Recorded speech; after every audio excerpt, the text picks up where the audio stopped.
trying to decide if former House Speaker Pete Kott is guilty or innocent of performing legislative favors for Vico bribes. That comes after those jurors heard the feds and Kott's final pleas. CBS 11's Matthew Simon has a recap of closing arguments from the newsroom. The defense tried to remind jurors that Kott was a hard-working lawmaker caught up in other legislators' corruption, but the prosecutors reminded the jurors of those secret tapes and the words on those tapes. They say Kott convicts himself. We're in the driver's seat. Let's knock on wood. Yeah, that's right. Ben can get her done. You, the members of the jury, have been able to sit at a ringside seat. And you've been able to watch as Pete Kott, along with Bill Allen and Rick Smith, committed the crimes charged in the indictment. Most of the Fed's closing arguments focused on replaying these secret video and audio recordings between Kott and former Vico executives Allen and Smith. The evidence in this case is overwhelming.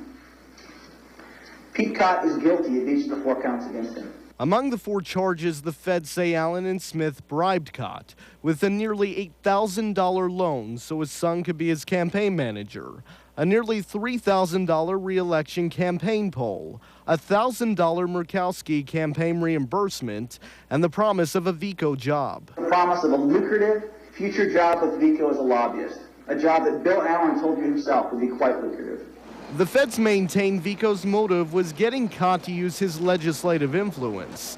Allen and Smith wanted Governor Murkowski's oil tax rewrite plan, known as 2020, to pass.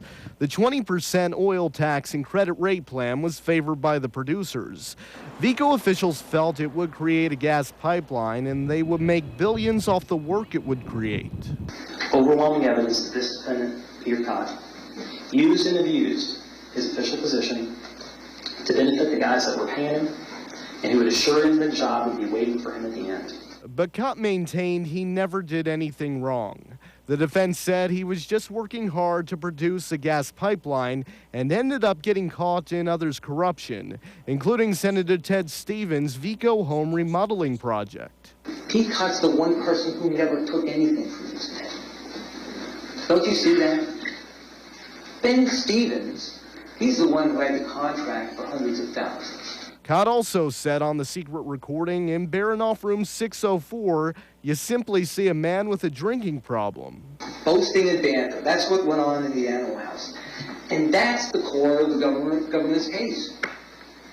The government is resting their case on the Animal House, as though what goes on there is somehow reliable. And as the defense just about finished talking about Kott's long years as a flooring installer, one of the jurors actually started to laugh. And it's not funny. He worked hard, sir. He worked very hard. He's worked hard his whole life, whether it's been on his hands and knees or whatever he's doing. And he doesn't take bribes, and he doesn't commit extortion. And if you find that he did, you find wrong. Overwhelming evidence that this defendant, Mr. Kott, was not only willing to lie, cheat, beg, borrow, and steal to further Mr. Allen's goals, but that Mr. Kott was willing to do the same thing to you to try to slip the hook on these charges. And with that, the case went to the jury, who had no questions for the judge on this first day of deliberations. In the newsroom, Matthew Simon, CBS 11 News. And deliberations continue in the morning at 9. Well, the feds are seizing blood diamonds right